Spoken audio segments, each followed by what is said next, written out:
जय श्री राम। महाभारत के प्रमुख पात्र कृपाचार्य तथा द्रोणाचार्य के जन्म का क्या रहस्य है तथा इन दोनों के बीच क्या संबंध था। गौतम ऋषि के पुत्र का नाम सरदवान था। उनका जन्म बाणों के साथ हुआ। उन्हें वेद अभ्यास में जरा भी रुचि नहीं थी और धनुर्विद्या से उन्हें अत्यधिक लगाव था। वे धनुर्विद्या में इतने निपुण हो गए थे कि देवराज इंद्र भी उनसे भयभीत रहने लगे। इंद्र ने उन्हें साधना से डिगाने के लिए नामपदी नामक एक देव कन्या को उनके पास भेज दिया। उस देव कन्या के सौंदर्य के प्रभाव से कृप नामक बालक उत्पन्न हुआ और दूसरे भाग से कृपी नाम कन्या उत्पन्न हुई। कृप भी धनुर्विद्या में अपने पिता के समान ही पारंगत हुए। भीष्म ने इन्हीं कृप को पांडवों और कौरवों की शिक्षा दीक्षा के लिए नियुक्त किया और वे कृपाचार्य के नाम से विख्यात हुए। कृपाचार्य के द्वारा पांडवों तथा कौरवों की प्रारंभिक शिक्षा समाप्त होने के पश्चात अस्त्र शस्त्रों की विशेष शिक्षा के लिए भीष्म जी ने द्रोण नामक आचार्य को नियुक्त किया। द्रोण के साथ प्रस्थ नामक राजा के पुत्र द्रुपद भी शिक्षा प्राप्त कर रहे थे तथा इन दोनों में गहरी मित्रता हो गई। उन्हीं दिनों परशुराम अपनी समस्त संपत्ति को ब्राह्मणों में दान कर महेंद्राचल पर्वत पर तप कर रहे थे। एक बार उनके पास पहुंचे और उनसे दान देने का अनुरोध किया। इस पर परशुराम बोले, वत्स तुम देर से आए, मैंने तो अपना सब कुछ पहले ही ब्राह्मणों को दान में दे डाला है।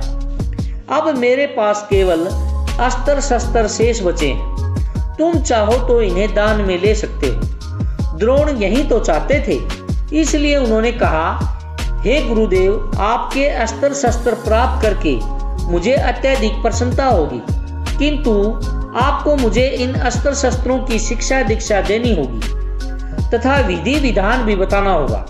इस प्रकार परशुराम के शिष्य बनकर द्रोण अस्त्र शस्त्र आदि सहित समस्त विद्याओं के अभूतपूर्व ज्ञाता हो गए। शिक्षा प्राप्त करने के बाद द्रोण का विवाह कृपाचार्य की बहन कृपी के साथ हो गया। कृपी से उनका एक पुत्र हुआ। उनके उस पुत्र के मुख से जन्म के समय अश्व की ध्वनि निकली, इसलिए उनका नाम अश्वत्थामा रखा गया। किसी प्रकार का राज आश्रय प्राप्त न होने के कारण द्रोण अपनी पत्नी कृपी तथा पुत्र अश्वत्थामा के साथ निर्धनता के साथ रह रहे थे। एक दिन उनका पुत्र अश्वत्थामा दूध पीने के लिए मचल उठा, किंतु अत्यधिक गरीब होने के कारण द्रोण पुत्र के लिए गाय का दूध न मिल सका। अकस्मात उन्हें अपने बचपन के मित्र राजा द्रुपद का स्मरण हो आया, जो कि पांचाल देश के नरेश बन चुके थे। द्रोण ने द्रुपद के पास जाकर कहा, मित्र, मैं तुम्हारा सहपाठी रह चुका हूं।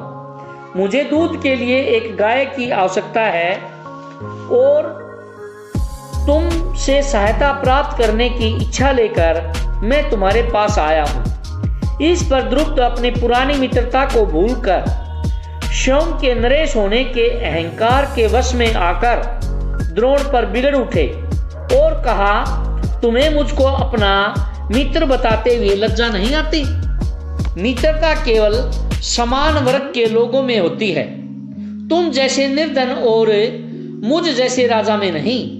अपमानित होकर द्रोण वहां से लौट आए और कृपाचार्य के घर गुप्त रूप से रहने लगे।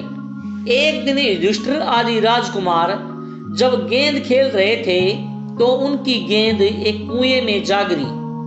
उधर से गुजरते द्रोण से राजकुमारों ने गेंद को कुएं से निकालने के लिए सहायता मांगी।